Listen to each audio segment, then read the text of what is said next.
Vive Jesús. ¿Me escuchan? ¿Sí? Vive Dios. Amados hermanos y hermanas, como bien dijo nuestra hermana Liliana, nuestro pastor tomó unos días de descanso, ya él está de regreso, estuvo en unos asuntos familiares y está contento de otra vez ya estar de regreso en Puerto Rico. Así que gracias, pastor, por todas sus gestiones para con su familia y para con nosotros, su familia extendida. Oiga, y les tengo que decir que cuando el pastor me dijo, mire, como siempre, no puedo dejar de compartirles, que cuando el pastor me dijo, yo tomé como una gran bendición, ¿verdad? El poder venir y compartir con ustedes palabras. Mire, pero con una bendición que les confieso que me hace temblar. Temblar ante la responsabilidad de compartir con ustedes palabra de Dios. Decir, heme aquí, Señor, envíame a mí. Definitivamente, hermanos y hermanas, no es del todo fácil. Así es que comparto con ustedes palabra de Dios. Les invito para que busquen en sus Biblias la lectura que tendremos como base para el mensaje de hoy. Se encuentra en el Evangelio de Lucas. Sabemos que hemos estado trabajando el Evangelio de Lucas en esta temporada, ¿verdad? Así que estamos en el Evangelio de Lucas, capítulo 9, los versos del 29 hasta el 43a, la primera parte del 43. Y la palabra de Dios lee como sigue. Como 8 días después de que Jesús dijo esto, subió al monte a orar y se llevó con él a Pedro, Juan y Jacobo. Y mientras oraba, cambió la apariencia de su rostro y su vestido se hizo blanco y resplandeciente. Aparecieron entonces 2 hombres y conversaban con él. Eran Moisés y Elías, que rodeados de gloria, hablaban de la partida de Jesús, la cual se iba a cumplir en Jerusalén. Pedro y los que estaban con él tenían mucho sueño, pero como se quedaron despiertos, vieron la gloria de Jesús y a los 2 hombres que estaban con él. Mientras estos se alejaban de Jesús, Pedro dijo, Maestro, qué bueno es para nosotros estar aquí. Vamos a hacer 3 cobertizos, uno para ti, otro para Moisés y otro para Elías. Pero no sabía lo que decía. Y mientras decía esto, una nube los cubrió y tuvieron miedo de entrar en la nube. Entonces, desde la nube se oyó una voz que decía, este es mi Hijo amado, escúchenlo. Cuando la voz cesó, Jesús se encontraba solo, pero ellos mantuvieron esto en secreto y durante aquellos días no le dijeron a nadie lo que había pasado. Al día siguiente, cuando bajaron del monte, una gran multitud les salió al encuentro. Y con fuerte voz, un hombre de la multitud le dijo, Maestro, te ruego que veas a mi hijo. Es el único hijo que tengo. Sucede que un espíritu se apodera de él y de repente lo sacude con violencia y lo hace gritar y echar espuma por la boca. Cuando lo atormenta, a duras penas lo deja tranquilo. Yo les pedí a tus discípulos que expulsaran el espíritu, pero no pudieron. Jesús dijo entonces: hay gente incrédula y perversa. ¿Hasta cuándo tendré que estar con ustedes y soportarlos? Trae acá a tu hijo. Mientras el muchacho se acercaba, el demonio lo derribó y lo sacudió con violencia. Pero Jesús reprendió al espíritu impuro, sanó al muchacho y se lo entregó a su padre. Palabra de Dios. Me parece importante que demos un vistazo al contexto que rodea esta porción bíblica de hoy. Empezando este capítulo 9, después usted le da una miradita. Empezando este capítulo 9, Lucas nos narra que Jesús, habiendo seleccionado a los 12, ¿verdad? Los discípulos, los facultó con autoridad sobre demonios y poder para sanar. También nos dice que los envió a predicar el reino de Dios y sanar enfermos. A esa historia le sigue entonces la narrativa sobre la muerte de Juan el Bautista a manos de Herodes. Y por ahí sigue la alimentación de los 5,000. Y llegamos a la afirmación de Pedro cuando Jesús se cuestiona: ¿quién dicen ustedes que soy? Y Pedro, entiendo yo, que tal vez siendo portavoz de sus compañeros, afirma ante esa pregunta de Jesús: eres el Cristo de Dios, el ungido de Dios. A esto le sigue el anuncio de Jesús. Su primer anuncio sobre lo que le esperaba: su muerte. Así que Jesús afirma la necesidad de que el Hijo del Hombre muera y resucite para que todos puedan ver el reino de Dios. Teniendo esto como preámbulo, entonces Lucas nos trae la porción de hoy. Como hemos visto, nos explica que Jesús se llevó a 3 de sus discípulos. ¿Se acuerdan? Lo escuchamos en la lectura. Pedro, Juan y Jacobo. Se los lleva para que lo acompañaran a orar. Pero para variar, aquellos hombres estaban cansados. Si miramos el versículo 32, nos dice que tenían sueño. Algunas versiones nos dicen que estaban rendidos de sueño, como nos pasa a nosotros también a veces, ¿verdad? Cuando nos toca sacar un rato para leer las Escrituras o para orar. Yo creo que es interesante, ¿verdad?, cómo la palabra nos permite ver que aquellos que rodeaban a Jesús eran seres humanos como usted y como yo. Personas igual que nosotros. Así es que aquellos hombres estaban cansados, pero aún así tuvieron la bendición de que pudieron ver la gloria de Dios. Allí con Jesús aparecieron 2 hombres. Y dice la Escritura que el rostro de Jesús cambió de apariencia.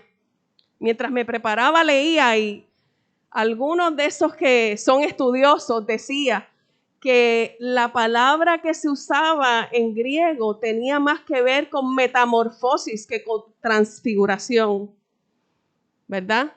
Ese cambio que se da, que de momento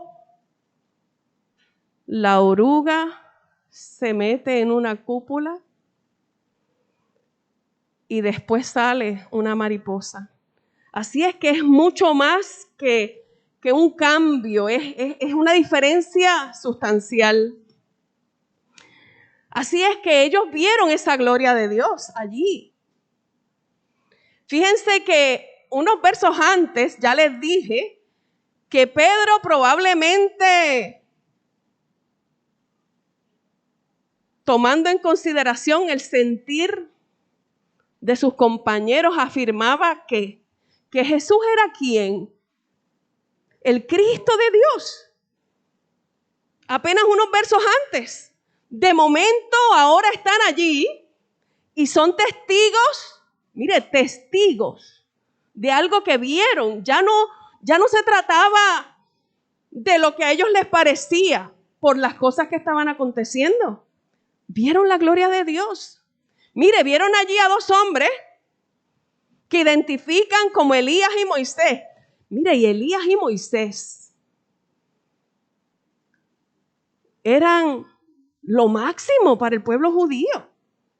Moisés, el caudillo que sacó al pueblo de Israel de Egipto. Y Elías, uno de los profetas mayores, por no decir que el mayor, ambos en una relación especial con Dios. Miren la conexión grande. Estos hombres eran hombres identificados como hombres de Dios y están allí hablando con Jesús. Y más aún, una nube que los cubrió y que les dio miedo, como probablemente nos podría dar a nosotros cuando vemos algo tan extraordinario como estas cosas. Y una voz que afirma: este es mi Hijo amado, escúchenlo.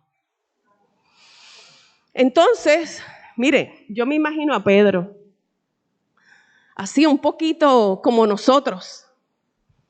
Usted sabe que las cositas nos dan un poco de ansiedad y nos dan un poco de excitación, de emoción. Y yo me imagino a Pedro en esa emoción y le dice a Jesús: maestro, espérate, mira, esto está bueno, esto aquí está maravilloso. Vamos a hacer refugio aquí, vamos a quedarnos aquí. Algunas versiones dicen, vamos a hacer enramada, vamos a hacer choza. Mire, su intención era, vamos a quedarnos aquí. Porque estando en medio de la gloria de Dios, él no quería perderse eso. ¿Y saben qué? Yo no lo culpo. No lo culpo. En estos días, no sé si a ustedes les ha pasado, hace ya poco más de una semana, escuchamos en las noticias la situación entre Rusia y Ucrania, ¿verdad? Los rumores de guerra. Y ya empezamos a ver los efectos, incluso aquí en Puerto Rico, en el alza en la gasolina, porque a pesar de que esto está ocurriendo al otro lado del mundo, tiene sus repercusiones para todos, hasta para nosotros que estamos acá lejos. Y les confieso, mire, después de 2 años con pandemia, que percibimos que no escuchamos más que malas noticias, que cuando creemos que las cosas están mejorando nos dicen, hay una nueva cepa, esta es más contagiosa, a lo mejor hay que ponerse otra vacuna más, las vacunas están haciendo daño.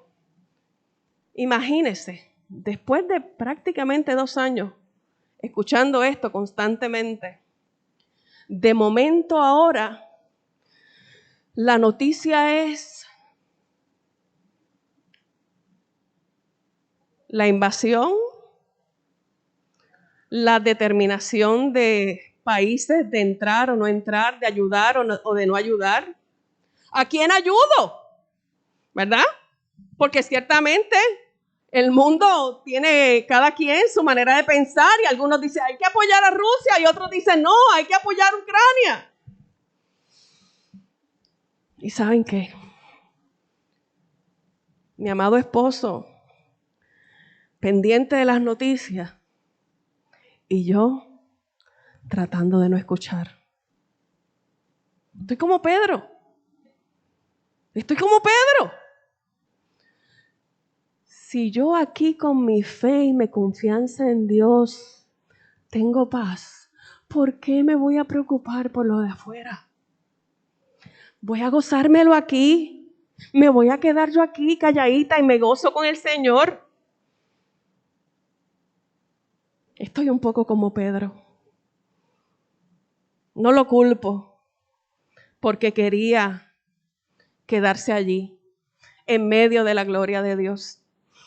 Porque si usted me pregunta, después de las alabanzas que hemos tenido hoy, incluyendo la alabanza especial de nuestra querida Alondra, después de las palabras de aliento de nuestra hermana Liliana, mire, fácilmente yo me quisiera quedar aquí y gozarme en el Señor.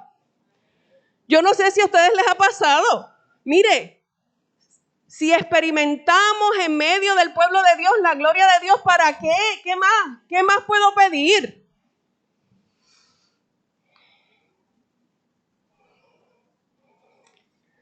Si cuando oro y recibo respuesta, experimento la gloria de Dios, ¿qué más puedo pedir?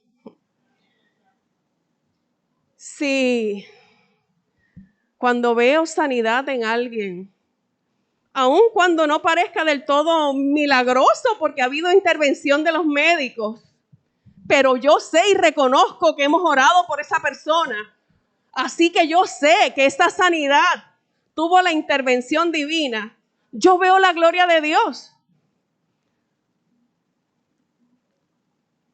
Yo también me quiero quedar ahí, como Pedro. No lo culpo. Pero, ¿será eso lo que quiere Dios de nosotros? Fíjense que la lectura de hoy no se quedó en la parte del monte y la transfiguración de Jesús, ese cambio que vieron los discípulos en Jesús. Nuestra porción hoy no se quedó ahí. ¿Sabe por qué? Porque Pedro hubiera querido quedarse ahí, como muchos de nosotros, lógicamente, en nuestra humanidad, que cuando nos sentimos bien en un sitio no nos queremos ir. Mira, a veces yo aquí me río porque cuando el culto termina, que se supone que podemos salir, muchas veces seguimos entonando el cántico y no encontramos cómo irnos. ¿Sabe por qué? Porque estamos experimentando la gloria de Dios, la presencia de Dios en medio nuestro. Y nos sentimos bien. La pregunta es, ¿qué hacemos con eso? ¿Qué debemos hacer con eso? Seguido de esta porción, nos encontramos que a diferencia de Pedro, que como nosotros hubiera querido quedarse en esa presencia maravillosa de la gloria de Dios, Jesús bajó del monte y al día siguiente, sin dudarlo, aún sabiendo que entre ellos había incredulidad, había maldad. Léalo, lo dice la Escritura.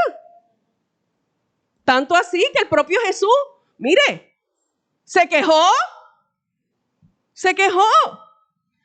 ¿Se acuerdan que les dije que en los primeros versos de este capítulo, Lucas reseña, no por casualidad,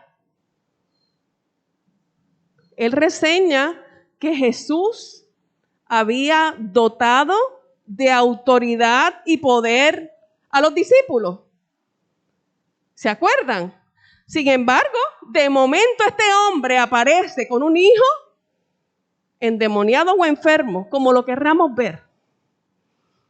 Y dice, mira Señor, mira Maestro, es que ya yo se lo llevé a tus discípulos y ellos no pudieron. Pero Jesús no los había dotado. Ya Lucas no los había dicho que sí. Mire, que Pedro no había dicho ya, tú eres el Cristo de Dios. ¿Verdad que sí? Oiga, que Pedro, Juan y Jacobo habían podido ser testigos visuales, ya no solo de que Jesús hacía milagros, sino de la propia gloria de Dios. Y con todo y con eso, había incredulidad entre los suyos. Por encima de eso, Jesús decide sanar a aquel joven, aquel muchacho. Y les tengo que decir que este milagro en particular tiene muchos significados para mí. Jesús está en medio de la multitud y actúa en medio de la multitud y actúa para que la gloria de Dios no se quedara en un grupito de amigos. ¿Saben por qué? Porque la gloria de Dios es para todos y para todas. No es solo para unos pocos. No es exclusivo para usted y para mí. No. La gloria de Dios es para todos. Así que me pregunto, viviendo nosotros la gloria de Dios, sintiendo la presencia de Dios, ¿qué nos toca hacer? Mire, este milagro, a diferencia de algunos otros, incluso en el propio Evangelio de Lucas, es diferente. Apenas unos capítulos anteriores a este capítulo 9 en el que vemos este milagro, la fe de aquel que venía a pedirle a Jesús era un factor significativo. Podemos recordar varios milagros de Jesús en los diferentes evangelios en los que podemos identificar que la fe de aquel que venía se reseña como que era algo que hacía la diferencia. Y el propio Lucas lo hace en el capítulo 7. Tenemos una historia, la sanidad del siervo del centurión, allí en el capítulo 7, unos capítulos antes. Mire, aquel centurión decide mandar a unos amigos y hay una frase célebre que yo creo que ha corrido el mundo. Señor, le manda a decir, no soy digno de que vengas a mi casa, pero solo una palabra tuya bastará. ¿Se acuerdan? Mire la fe de aquel hombre. Tanto es así que después usted le da una miradita en el capítulo 7 para que vea que el propio Jesús se maravilla de la fe de aquel hombre. Estaba convencido aquel hombre que solo la pronunciación de Jesús iba a dar sanidad a su siervo. ¿Y saben qué? Así fue. Así fue. Pero hoy, en el milagro de hoy, nos encontramos con un escenario diferente. Jesús expresa malestar, indignación. Incrédulos les dice, perversos, ¿cuánto tiempo voy a tener que estar entre ustedes? Así es que ese factor de fe en este milagro, por lo menos de la manera en que Lucas nos lo presenta, es diferente. Y a mí me parece que es diferente porque se sigue reafirmando y reafirmando que la gloria de Dios, el reino de Dios, el amor de Dios y su gracia es para todos, es para todas, es para quienes se acerquen, es para quienes se acerquen. Así que me sigo preguntando yo, si nosotros,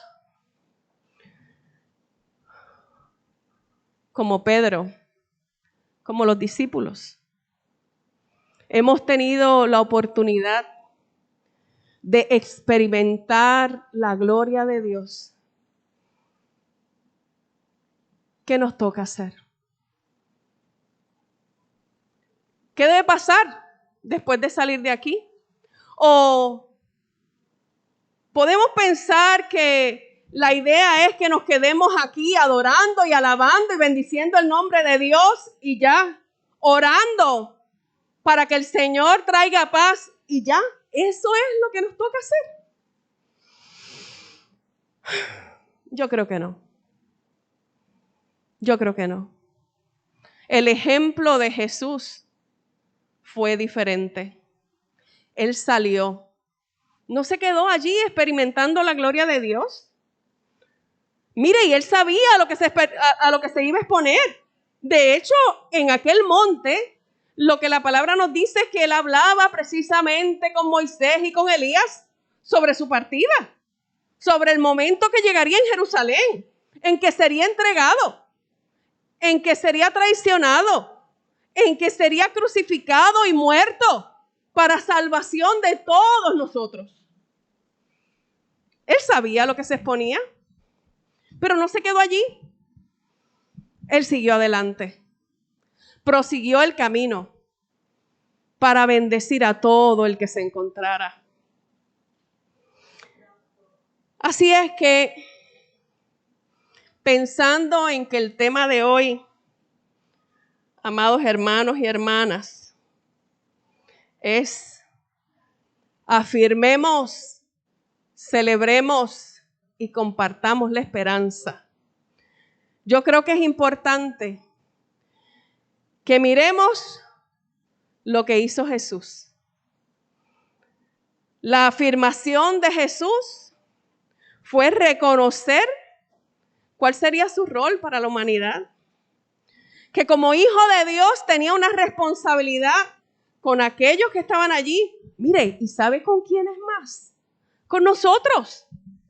Porque si no hubiese sido por su sacrificio y por su amor, ¿qué sería de nosotros?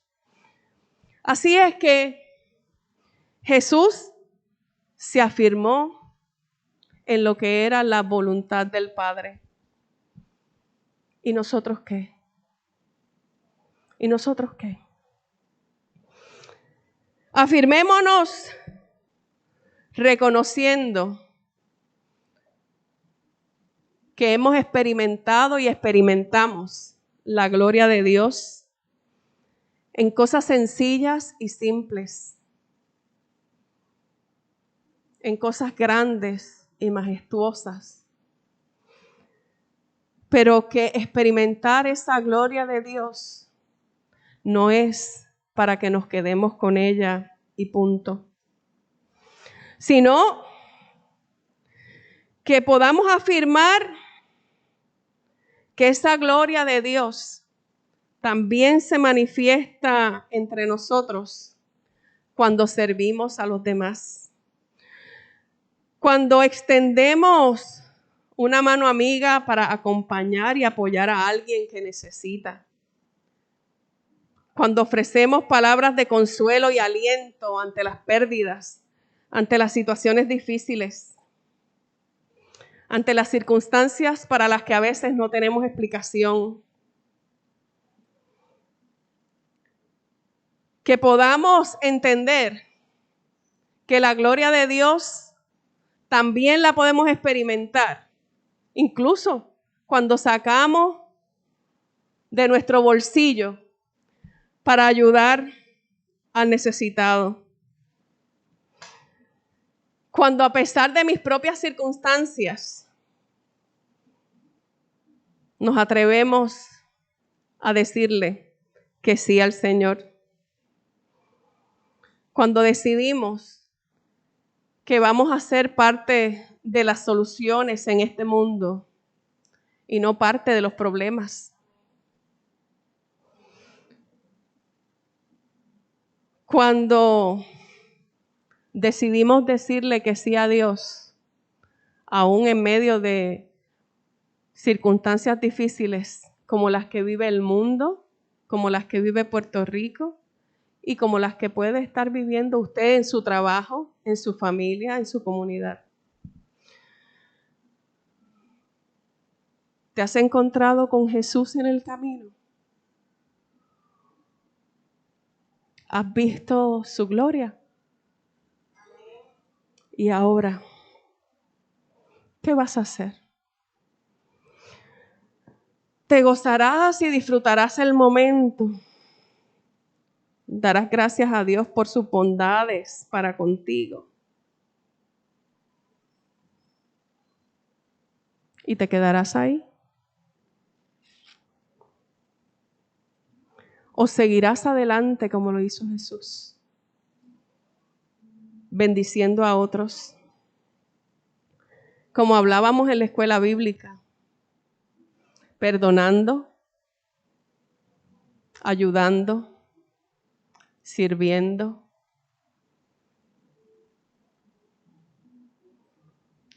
Recibimos la recompensa del amor de Dios, que no necesariamente tiene que ver con recompensas materiales, que no necesariamente tiene que ver con recompensas, mire, de gloria, de prestigio, de reconocimiento.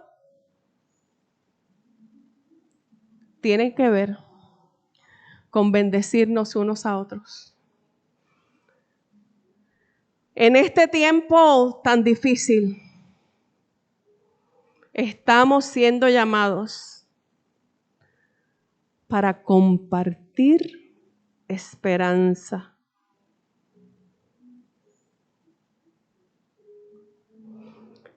Hace unos meses yo tomé un curso que dentro del título hablaba de cambio social. Y yo me acuerdo que le dije al profesor, cuando yo fui a estudiar bachillerato, yo quería cambiar el mundo. Y me di cuenta que yo no puedo cambiar a nadie. ¿Y saben qué él me dijo? Palabras sabias después de más de 40 años de haber yo terminado de estudiar. Tú sola no. Pero si todos hacemos un poquito, es mucho lo que podemos lograr. No se piense que usted es poco. No se piense que usted no es suficiente. Dios nos llama hoy a afirmarnos, a celebrar su gloria y ¿sabe qué? A compartirla con la gente que está ahí afuera. Mire, y usted no tiene que ser predicador. Solo tiene que vivir conforme a los preceptos de Jesús. Amar incondicionalmente. Servir al necesitado. ¿No fue eso lo que hizo Jesús? Mire, a todos y a todas. El milagro de hoy nos enseñó que ni siquiera hizo falta la fe de aquel que necesitaba. Aún en medio de la incredulidad, Jesús actuaba. Así es, que recuerde que Jesús, que Dios nos tiene un llamado especial. A que no nos quedemos aquí disfrutando su gloria, sino que salgamos y donde quiera que estemos, nos afirmemos y celebremos, compartiendo la esperanza que viene a través del amor de Jesús, que viene a través de su gracia, porque no es porque yo pueda hacer nada, sino porque Dios se place de bendecirnos. Dios le bendiga.